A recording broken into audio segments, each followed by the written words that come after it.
জানো তো, একটা সাজানো গোছানো ঘরে একটা অতিরিক্ত বাইরের জিনিস কিংবা বাড়তি জিনিস যেমন ঘরের সৌন্দর্য নষ্ট করে দেয়, খেয়াল করে দেখবে সেই অতিরিক্ত বাড়তি জিনিসগুলো ঘর থেকে যখন আমরা ঝেড়ে মুছে ফেলে দিই, তখন সেই ঘরটা অনেক সুন্দর, অনেক পরিপাটি লাগে। ঠিক তেমনই আমাদের মানুষের জীবনে অনেক রকম মানুষ আসে যারা কিনা আমাদের সুখ শান্তি, আমাদের ভালো থাকা বিঘ্নিত করে। আমরা মন থেকে যদি তাদের ঝেড়ে মুছে ফেলে দিতে পারি, তখন দেখবে আমাদের জীবনটা ঠিক আগের মতো সুন্দর হয়ে গেছে। যাই হোক, অনেক গল্প অনেক কথা হবে তোমাদের সঙ্গে। তার আগে চলো নিজের পরিচয়টা দিয়ে নিই। নমস্কার, কেমন আছো সবাই? আশা করছি সবাই ভালো আছো, আর আমরাও বেশ ভালো আছি। আমি রিমি। আজকে আমার আরও একটি নতুন ব্লগে তোমাদের সবাইকে অনেক অনেক স্বাগত জানাই। আজ হচ্ছে মঙ্গলবার। প্রত্যেক দিনের মতো আজকে সকালটাও কিন্তু খুব ব্যস্ততার সঙ্গে শুরু হয়েছে। সকালবেলা উঠে বাসি কাজকর্ম সেরে সাইকেলটা বার করে নিয়েছি, সোনাকে দিয়ে এসেছি স্কুলে। আবার কিন্তু আমি পুরানো রুটিনে ফিরে গেছি। জানো, এতদিন পর্যন্ত তো ছেলের সমস্যা ছিল, আমার সমস্যা ছিল, তাই স্কুলটাকে কন্টিনিউ করতে পেরেছিলাম না। আর এখন থেকে ও কিন্তু প্রত্যেক দিন স্কুলে যাবে, সুতরাং আমাকে আবার সেই পুরানো রুটিনে ফিরতে হবে। আচ্ছা, কথা বলতে বলতে ওদিকে কিন্তু আমি চা করে নিয়েছি। আজকেও সকালবেলা করেছি 1 কাপ দুধ চা। ওদিকে ছোট ওভেনে আমি ভাত বসিয়ে দিয়েছি। আজকে করব হচ্ছে সয়াবিনটাও কিন্তু আমি সেদ্ধ করতে বসিয়ে দিলাম। আবার প্রত্যেকটা দিন সেই নতুনভাবে ভোরবেলা ওঠা, ছেলের জন্য টিফিন রেডি করা, ওর স্কুলের বই রেডি করা, ওকে রেডি করা, এইভাবেই মনে হয় ব্যস্ততার মধ্যে সকালটা শুরু হবে। যাকগে, একটা নির্দিষ্ট রুটিনের মধ্যে যদি জীবনটাকে সেট করতে না পারি, তাহলে সব কিছুই তো এলোমেলো হয়ে যাবে, তাই না? সত্যি কথা বলতে কি, সংসারের কাজের মধ্যেই নিজেকে ব্যস্ত রাখতে চাই। কেন, কাজের মধ্যে যদি নিজেকে ব্যস্ত রাখতে পারো, তাহলে দেখবে বাহ্যিক যে খারাপ চিন্তা ভাবনাগুলো, অর্থাৎ দুশ্চিন্তা, কখনো ধারে কাছে ঘেঁষতে পারে না। আর যখন আমাদের কাজকর্ম থাকে না, তখন নানান দিক থেকে নানান রকম চিন্তা ভাবনা আমাদের মাথায় আসে, আর তখন থেকেই একটা বিষণ্ণতা আমাদের মনে কাজ করে। তাই নিজেকে ভালো রাখতে সব সময় কাজের মধ্যে ডুবে থাকা উচিত। হ্যাঁ, নিজেকে ভালো রাখতে নিজেকেও একটু একটু সময় দিতে হবে, নিজেরও যত্ন করতে হবে, আর সেই সাথে সংসারটাকেও ভালোবাসতে হবে, আর সংসারের কাজগুলোকেও আপন করে নিতে হবে। যাই হোক, একাকিত্বের সঙ্গী হিসেবে অন্য কিছু নয়, সাংসারিক কাজগুলোকে বেছে নিলে সবচেয়ে বেশি ভালো থাকা যায়। আর এখন যা দিনক্ষণ পড়েছে, কার কাছে যাবে, কার কাছে গিয়ে 2-4টে মনে কথা বলবে? যাই হোক, তোমাদের সঙ্গে গল্প করতে করতে অফ ক্যামেরায় আমি চা খেয়ে নিয়েছি, আর এদিকে ভাতটাও কিন্তু আমি বসিয়ে দিয়েছি। আজকে যেহেতু সয়াবিন রান্না করব, আর কি বলতো, আমি যেহেতু প্রেসার কুকারে সমস্ত সবজি সেদ্ধ করে নিই, তাই আলুগুলোকে বড় বড় করে কেটে নিয়েছি। আর ওদিকে সয়াবিনও রেডি হয়ে গেছে, আর এদিকে কড়াইটাও গরম করে নিয়েছি। ঝটপট করে সয়াবিনগুলো ভাজা করে নেব, আর তারপর রান্না বান্না বসিয়ে দেব। যাই হোক, এদিকে ভাতটাও একটু দেখতে চলে এলাম। ভাতের গ্যাসটা না আমি অফ করে দিয়েছি। ভাতটা ফুটে গিয়েছিল, খুব একটা যে গলে গিয়েছিল তা কিন্তু নয়। আমাদের আগের বারের যে চালটা, সেটা কিন্তু অন্যরকম ছিল, একটু হলেই ভাত গলে যেত। তবে এই ভাতটা সেরকম হচ্ছে না, এই ভাতটা বেশ ঝরঝরা হয়। আর এই দেখো, গল্প করতে করতে আলুগুলো সেদ্ধ হয়ে গেছে। আমি কিন্তু প্রেসার কুকার থেকে নামিয়েও নিয়েছি। আর প্রথমে একবার বিছানার অর্ধেক কাজ সম্পন্ন করে রান্নাঘরে গিয়েছিলাম, এখন বাদবাকি বিছানার কাজটা সম্পূর্ণ করছি। অর্থাৎ বালিশ কম্বলগুলো তো আগেই গোছানো হয়ে গিয়েছিল, তারপর সুন্দর করে বিছানাটাকে ঝাড় দিয়ে নিয়েছি।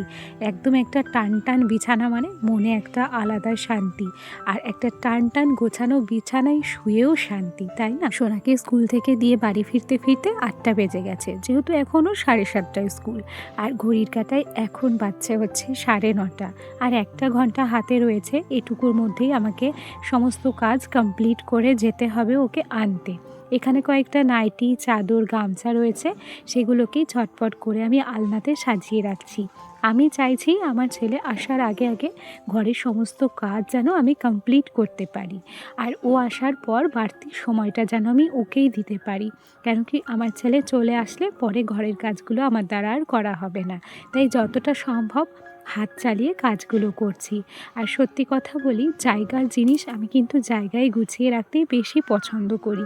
এমনিতেই তো বাচ্চা কাচ্চা যাদের থাকে তাদের ঘর কিন্তু অগোছালো থাকে, আর অগোছালো ঘর কারোরই ভালো লাগে না। আর সেই জন্যই চেষ্টা করি নিজের ঘরটাকে গুছিয়ে রাখতে।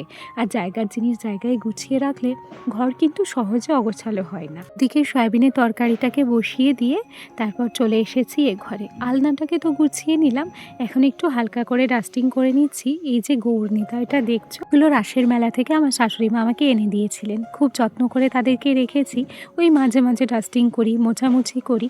তবে আমার ঘরে তো খুব একটা বাড়তি জায়গা নেই, সেই জন্য আলাদা কোনো জায়গায় আমি ওনাদেরকে রাখতে পারছি না। দেখি ঘরের কোথাও কোনো জায়গা ম্যানেজ করা যায় কিনা। সত্যি কথা বলি, ঘর বাড়ির যেমনই হোক যদি সাজিয়ে গুছিয়ে রাখতে পারা যায় তাহলে একটা টিনের ঘরও দেখতে সুন্দর লাগে, তাই না? এখানে তোমাদের সঙ্গে গল্প করতে করতে আমি কিন্তু শোকেসটাকে ডাস্টিং করে নিয়েছি। জানো আমি কি ভেবেছি? আমার না একটা ডেইলি রুটিন করা আছে, অর্থাৎ একটা ডায়েরি আছে। সেখানে প্রত্যেক দিন আমি কোন কোন কাজগুলো করব, কোন কোন সময়গুলোতে করব, সেগুলোও লেখা আছে। তবে অনেক দিন হলো আমি সেই নিয়ম নীতি কিংবা ডায়েরিটা ফলো করতে পারি না। ভাবছি আগামী দিন থেকে একদম নিজের মতো করে রুটিন সেট করে কাজকর্ম করব। আর বাড়তি কাজকর্মগুলো বলতে কি, যদি প্রত্যেক দিনের কাজ আমি ভাগ করে নিতে পারি তাহলে হয়তো আমার কষ্টটাও হবে না। সত্যি কথা বলি, কষ্ট হবে না এই কথাটা বলাটা ভুল, জানো তো। কষ্ট তো হবেই, তবে খুব বেশি কষ্ট হবে না। মানে সব কাজ একসাথে করার মতো কষ্ট তো হবে না যদি একটু রুটিন ফলো করতে পারি। যাকে গল্প করতে করতে ডাস্টিং করে নিয়েছি শোকেসটা, আর এরপর ফুলদানিটাকেও ডাস্টিং করেছি। এবার আলনাটাকে একটু ডাস্টিং করছি। কেন কি বলো তো, দেখলাম যে আধ খামচা কাজ করে রাখবো, কাজ অর্ধ সমাপ্ত রাখবো, তার থেকে একটুখানি ডাস্টিং করেই নিই না আলনাটা, তাতে করে মানসিক শান্তিটা তো অন্তত পাওয়া যাবে। কাবেরিদি আমাকে কমেন্ট করেছে, রিমি কি সুন্দর গুছিয়ে সংসার করো। সত্যি কথা বলি দিদি, দায়িত্ব কর্তব্যটা কিন্তু পরের কথা।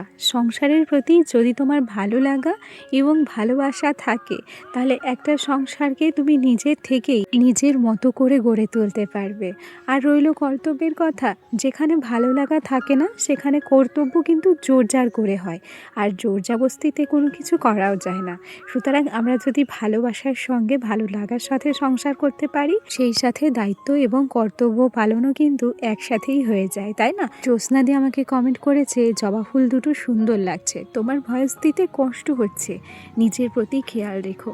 হ্যাঁ গো দিদি, তুমি ঠিকই ধরেছো, সেদিন আমার ভয়েস দিতে কিন্তু কষ্টই হয়েছিল।